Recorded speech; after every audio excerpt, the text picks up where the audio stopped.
This is what a Stoic lifestyle actually looks like when you stop quoting it and start living it. The few weeks before an international move, I stood in a garage I'd spent 30 years filling and realized I couldn't name half of what was in it.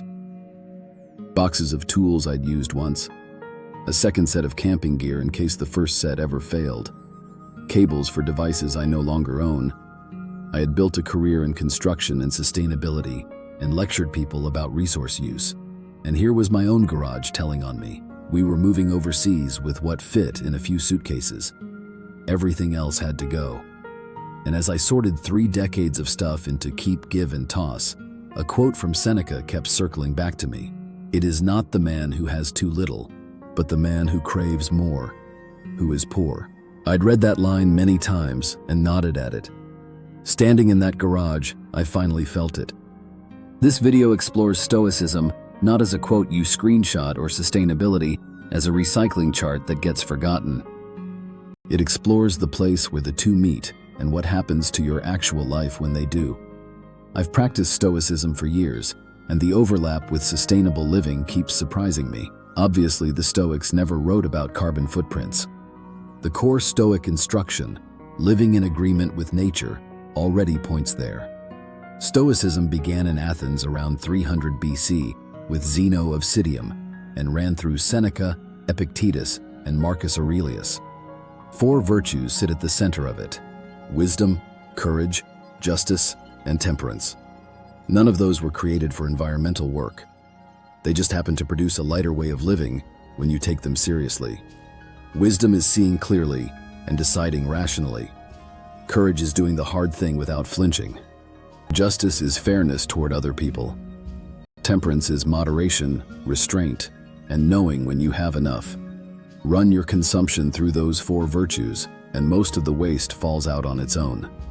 Kai Whiting, who writes about Stoicism and sustainability, makes this case well. Kai states that a person trying to live virtuously tends to consume less, waste less, and think past their own lifetime. The eco-friendly part is a byproduct of the character part. Nobody needed to predict climate science to arrive there. People treat the 4 virtues like a museum exhibit, but they work better as daily questions. Wisdom asks, do I actually understand what this purchase, this trip, this habit costs beyond the price tag? Courage asks, am I willing to do the inconvenient thing when the convenient thing is right there? Justice asks, who pays for my comfort and are they at the table? Temperance asks the one most of us dodge, is this enough? The Stoics aimed all of this at eudaimonia, a flourishing life. Not a comfortable life, not an impressive one. A life lived well, in line with reason and nature. You don't get there by accumulating. You get there by choosing. Stoicism teaches that chasing more is a reliable way to stay unsatisfied. Epictetus, who was born into slavery and knew the difference between needing something and wanting it, taught that freedom comes from wanting less, not owning more. I think about this every time I'm about to buy something. The Stoic practice here is simple to describe and hard to do. Prioritize what's necessary and resist the pull to accumulate, and treat money as a tool rather than a scoreboard. In practice, it looks ordinary. I buy fewer things and buy them better, choosing products with less packaging when they exist. And before any purchase, I ask whether I'll still want this in a year. The Stoics called the idea of freedom from being ruled by passion apatheia, which shows up right here. When greed isn't making the decision, you spend with clarity. You also generate a lot less waste, which is the sustainability win nobody told you, but you get anyway. Living in agreement with nature is the goal. For the Stoics, nature held a central place. Living in accordance with nature meant recognizing that everything connects and that human life is one part of a larger system, not the point of it. That belief carries a duty. We don't get to strip mine the future for a short-term gain. The Stoic idea of stewardship says we hold the earth in trust for the people who come after us, including the ones not born yet. Marcus Aurelius wrote his Meditations as a working emperor, reminding himself daily that he was a small part of a vast whole. That perspective is good philosophy and good ecology at once. This has taught me the lesson that we should design with the system instead of against it. The Stoics arrived at that idea 2,000 years ago. Responsibility and the dichotomy of control. Epictetus drew a hard line between what's in our control and what isn't.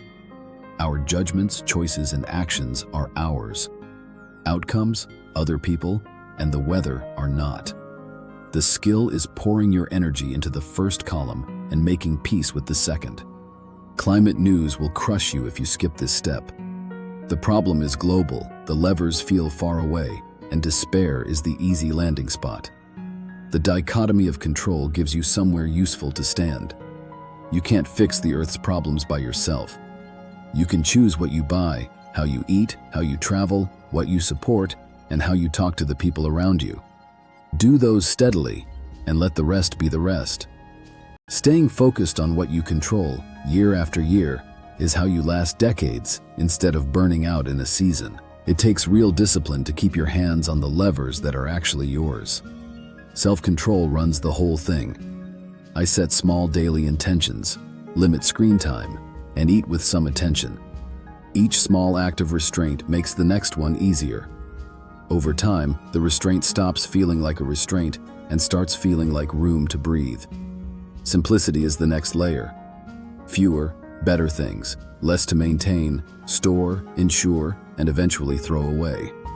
I now own a fraction of what I once owned. I keep waiting to miss the rest, but I don't. Community is the part I underrated for years. The Stoic virtue of justice points outward, toward the larger whole. Helping a neighbor, joining a local effort, and showing up for something beyond yourself. This reinforces that you're part of a community with a shared stake. It also makes the sustainable life social instead of solitary, which is the difference between a habit that lasts and one that doesn't. Stoicism gives you a sane way to think about big problems. Seneca's teaching on controlling desire maps directly onto overconsumption, the engine under most of our emissions.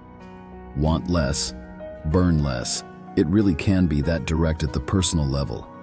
I make conscious food choices and lean toward plant-based meals more often than I used to, which lowers my footprint without requiring a personality transplant. When it comes to where my money goes, fair practices matter. Organizations face the same math at a larger scale. A business that values long-term sustainability over the next quarter is just temperance applied to a balance sheet. The principle doesn't change when the numbers get bigger. Caring about this work will wear you down if you let every setback land full force. The Stoics built their whole system for exactly this. Temperance keeps your reactions in proportion, so frustration doesn't curdle into despair. The dichotomy of control keeps you focused on your own actions instead of outcomes you can't dictate. Reflection, even a few minutes of journaling, keeps you honest about how you're actually doing. I treat resilience as a requirement, not a bonus. A sustainable life has to be emotionally sustainable too, or you'll quit it. The point is to keep showing up, calm and clear, year after year. That steadiness is worth more than any burst of intensity you can't repeat. Let's now answer some commonly asked questions. How does Stoic principles guide sustainable living? By living in agreement with nature and practicing self-control, lower consumption will follow. The virtues push you toward moderation and accountability, which is most of sustainability in plain clothes. What's the ecological benefit of actually practicing this? Less consumption and less waste, which conserves resources. The mindful, civic side of a Stoic lifestyle also nudges you toward better choices and supporting better policy. How does Stoicism handle the idea of enough in a buy more culture? It teaches contentment with less and treats the endless chase for more as a trap. Focus on what's necessary, and your footprint shrinks while your life gets clearer. Can simplicity really cut my carbon footprint? Yes, fewer possessions mean lower material demand, less energy use, and less waste. The math is boring and reliable. What I'd ask you to do is, don't try to reorganize your whole life this week. Do one thing. Walk into the most cluttered room you own, the garage, the closet, or the storage unit you're paying for, and find 5 things you can't remember acquiring. Give them away. Notice what it feels like to have less and lose nothing. That feeling is the start of the whole philosophy. The Stoics had a word for the life on the other side of it. In plain English, they called it enough. How can Stoic principles guide sustainable living practices? Stoic principles like living according to nature and practicing self-control provide a solid foundation for sustainable choices. By emphasizing moderation and accountability, Stoic teachings encourage us to minimize waste and consumption. What are the ecological benefits of practicing Stoicism? Practicing Stoicism can lead to reduced consumption and waste, conserving natural resources. This philosophy promotes mindful living and civic responsibility, which can drive positive environmental actions and policies. How does a Stoic lifestyle address the concept of enough in a consumer society? Stoicism teaches us to find contentment with less, challenging the constant pursuit of more. By focusing on what is truly necessary, we reduce our ecological footprint and resist the pressures of consumerism. In what ways do Stoic virtues align with environmental ethics? The Stoic virtues of wisdom, courage, self-control, and justice support strong environmental ethics. These virtues lead us to make informed decisions, act boldly for the environment, maintain self-discipline in consumption, and advocate for fair resource distribution. Can Stoic simplicity contribute to reducing one's carbon footprint? Embracing Stoic simplicity means prioritizing essentials and lowering material needs. This lifestyle choice directly decreases personal carbon emissions by reducing energy usage and promoting sustainable habits. How might Stoicism influence decision-making in environmental conservation? Applying Stoic philosophy to environmental conservation means making rational, virtue-driven choices. This approach helps prioritize long-term ecological health over short-term gains, fostering decisions that benefit both human and ecological communities. Stoicism isn't just philosophy, it's a way of living. It equips us with tools to manage our reactions and stay focused on actions within our control. This journey starts with one step, leading towards a fulfilling life where we embody the essence of enough.